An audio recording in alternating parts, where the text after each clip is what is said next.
A Coreia do Norte é um dos regimes autoritários mais singulares do mundo. Este país, governado com mão de ferro, impõe à sua população condições de vida rigorosas, marcadas por constante vigilância, restrições à liberdade e terríveis repressões. Tomemos como exemplo as mulheres no exército norte-coreano.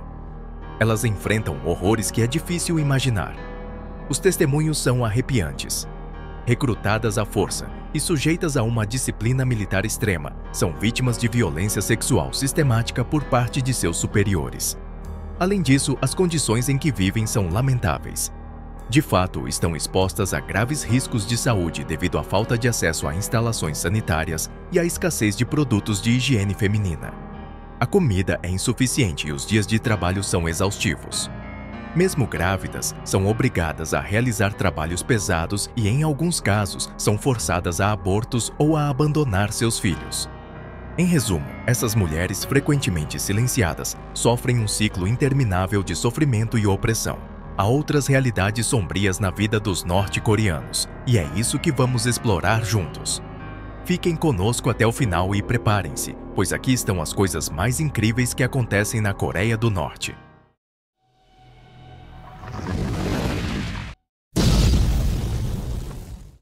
Existem na história muitas famílias governantes que cativam o interesse público, como os Habsburgos, os Tudors, os Romanovs e os Capetos. Se voltarmos mais no tempo, a dinastia Kim da Coreia do Norte tem seu lugar nessa lista. Como vocês sabem, a Coreia do Norte não é governada por eleitos, mas por uma dinastia familiar, onde cada membro é destinado a governar desde o nascimento. Isso torna este país um caso quase único na política mundial. Embora não seja uma monarquia por definição, a estrutura de poder e governança da Coreia do Norte é mais semelhante à de uma monarquia hereditária. Não há coroas, cetros ou títulos reais, mas a liderança da família Kim é exercida com autoridade absoluta e incontestável. Tudo começou com Kim Il-sung, uma figura histórica que emergiu vitoriosa da ocupação japonesa e fundou um estado em 1948. Sob sua liderança, a Coreia do Norte se transformou em uma entidade política que se assemelha mais a uma monarquia do que a uma república popular. Apesar da designação oficial, Kim Il-sung era mais do que um chefe de Estado. Ele era uma espécie de semideus para a população, uma entidade quase mítica cercada por um culto de personalidade baseado na ideologia oficial do país, que prega o poder absoluto do soberano. Mesmo após sua morte em 1994, Kim Il-sung é oficialmente designado o presidente eterno do país. Além disso, sua figura é onipresente em todo o país, com mais de 34 mil estátuas e retratos que o representam. O regime até criou um mito em torno de seu nascimento, afirmando que foi predito por um pescador e que um arco-íris apareceu no momento do seu nascimento. Por mais incrível que pareça, as pessoas acreditam nisso.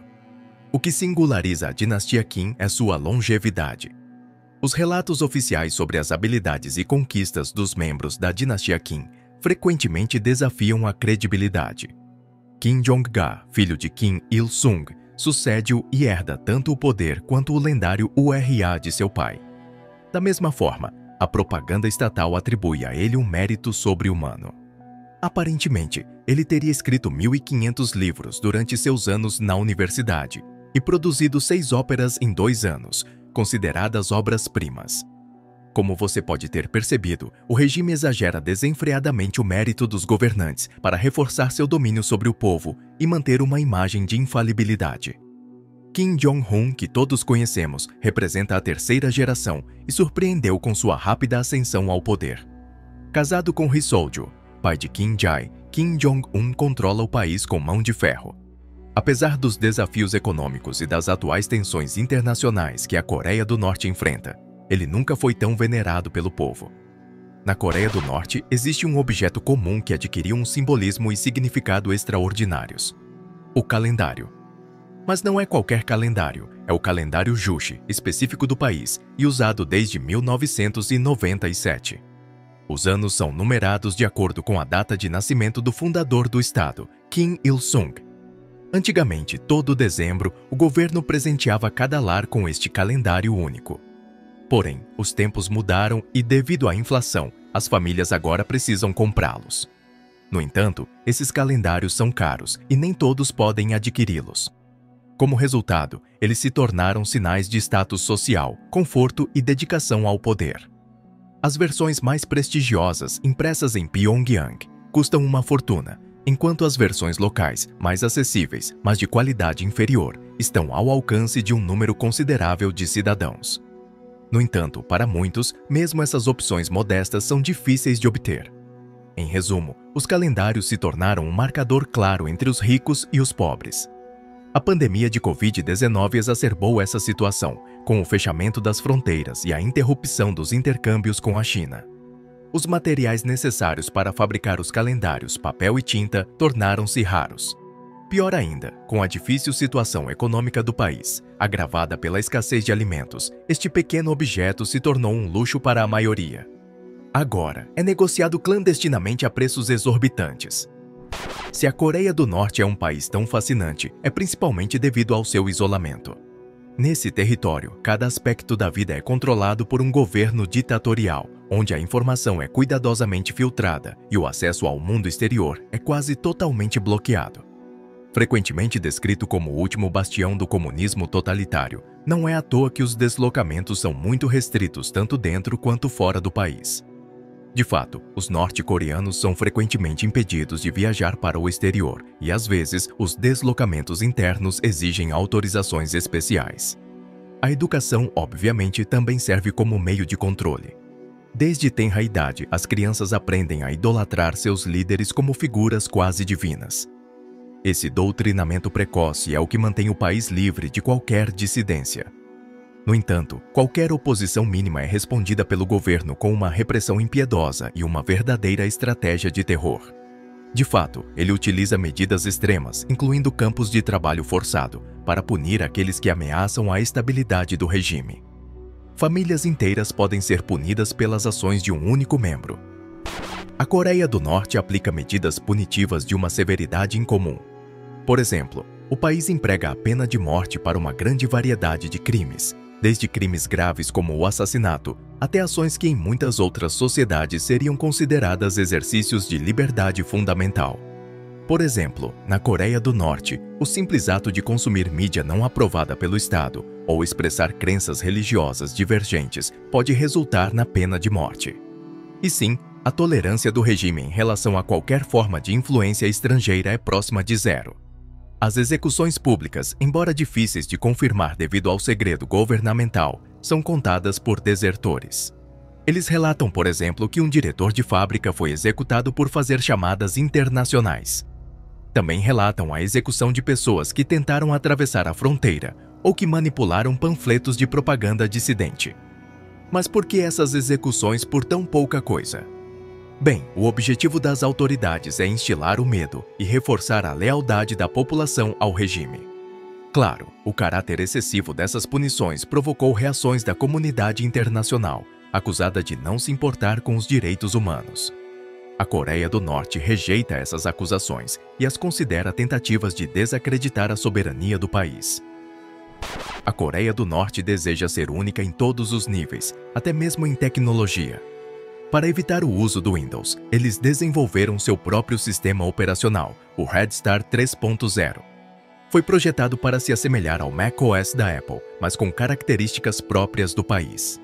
A existência do Red Star 3.0 foi revelada ao mundo exterior quando um ex-funcionário do Google, Will Scott, visitou a Universidade de Ciência e Tecnologia de Pyongyang. Ele conseguiu comprar uma cópia do sistema e assim oferecer uma visão da vida digital no país. E foi possível aprender que o Red Star 3.0 tinha algumas peculiaridades. Por exemplo, não era possível escolher todos os fusos horários. O de Seul está completamente ausente. O processador de texto e o gerenciador de arquivos são projetados para se assemelhar ao Finder da Apple. Quanto ao navegador web, é chamado de Naenara e é baseado no Mozilla Firefox, embora tenha sido fortemente modificado. E sim, quando se rejeita as inovações do Ocidente, é necessário saber ser autônomo. No que diz respeito ao digital, a Coreia do Norte se sai muito bem. Na Coreia do Norte não há internet, pelo menos não como a conhecemos. Em seu lugar há o Myang, uma intranet nacional que oferece para os cidadãos uma versão muito restrita da web. O conteúdo dessa intranet é cuidadosamente monitorado e é principalmente dedicado à educação e propaganda. Por exemplo, todas as menções dos líderes Kim Jong-il, Kim Il-sung ou Kim Jong-un são amplificadas por uma tipografia 20% maior. Essa é a regra. Apenas um pequeno grupo de elite de cientistas e estudantes tem acesso à verdadeira internet global, facilitando a aprendizagem e o avanço em áreas-chave para o Estado. Mas para o cidadão comum é um sonho distante. No entanto, apesar dessas restrições, a influência do mundo exterior parece encontrar um caminho. Dramas sul-coreanos e informações em pendrives atravessam as fronteiras discretamente. Alguns norte-coreanos próximos à fronteira chinesa até se permitem usar redes Wi-Fi estrangeiras. Ainda assim, a Coreia do Norte permanece um lugar onde o acesso à informação é um privilégio raro. E quanto às artes? A Coreia do Norte as cultiva, mas isso não surpreende. As representações artísticas são destinadas a consolidar o culto à família dinástica. Dezenas de milhares de estátuas estão espalhadas pelo país, em homenagem a um único homem, Kim Il-sung, o fundador do Estado. Se você percorrer as ruas, descobrirá um cenário urbano dominado por representações imponentes desses líderes. Elas não são apenas ornamentos urbanos, mas também impulsionam a economia, pois algumas obras de arte socialistas são exportadas para o exterior. Recentemente, o regime tomou uma medida surpreendente: proibiu estrangeiros de visitar esses monumentos. Nenhuma razão oficial foi dada, mas, segundo rumores, o regime teme especialmente atos de vandalismo. Na Coreia do Norte, danificar uma estátua é percebido não apenas como um insulto supremo, mas também como um crime capital. Durante a pandemia de Covid-19, a Coreia do Norte enfrentou muitas dificuldades. As importações eram escassas e o país sofria com uma grave escassez de estrume e outros recursos essenciais. Durante esse período crítico, o governo exigiu esforços coletivos da população para produzir uma quantidade significativa de fertilizantes naturais. Cada lar tinha que fornecer 200 quilos e cada funcionário de empresa 500. Os norte-coreanos tiveram que transformar seus próprios resíduos em compostagem, até mesmo a urina foi utilizada. Além disso, cada agricultor foi obrigado a fornecer pelo menos 2 litros para a fabricação deste adubo. Mas os cidadãos respeitaram as cotas exigidas pelo governo, ou seja, 200 quilos por lar? Bem, sim. Na verdade, eles não tinham muita escolha, pois as autoridades introduziram um sistema de passe livre, do qual só se beneficiavam os cidadãos que forneceram uma quantidade suficiente de estrume. Somente por meio disso, eles eram autorizados a frequentar os mercados. Os outros, por outro lado, viam sua mobilidade reduzida. E sim, quando o governo norte-coreano impõe uma regra, ela é rigorosamente respeitada. Você é o nosso grande patrocinador. Este vídeo exigiu muitas horas de trabalho, amor e dedicação para ficar pronto. Por isso, sua participação é o que nos mantém inspirados para nos ajudar a crescer ainda mais e atingir o maior número de pessoas com esse conteúdo precioso. Inscreva-se em nosso canal, curta e compartilhe este vídeo com outras pessoas, pois só assim o YouTube entenderá que você gostou desse conteúdo e ele será apresentado para mais pessoas. Agora, se você quer assistir um conteúdo tão bom quanto esse, clique no vídeo que está aparecendo na sua tela. Obrigado por assistir e até a próxima.